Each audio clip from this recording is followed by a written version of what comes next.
Sadulla akamiz otlari bilan Bekoboddan yangi obvoz Sadulla akamiz 772 bilan ana yuqoriga Xolbek polvonni ko'tarilyapti. Farhod 7. Sulton yo'l Yaxshiyev nabirasi mashhur polvonimiz.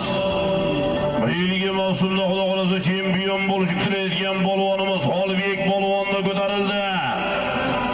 Hoshimbek polvon Toshkent Bekoboddan Sadulla akamiz otlari bilan 772 bilan Sadulla polvon omon bo'lsin. Hoshimbek polvon Sadulla akamiz otlari bilan Hoshimbek polvon keldi yuqoriga qara halollaysan, poklaysan Xolbek. Oxirgi oldingi bola solimlari gilam 100 ming borasiz. Sarga 100 ming so'm bilan qaydasiz. G'ayrat polvon shogirdlaridan Hoshimbek polvon Sadulla akamiz 772 bilan yuqorisiga Xolbek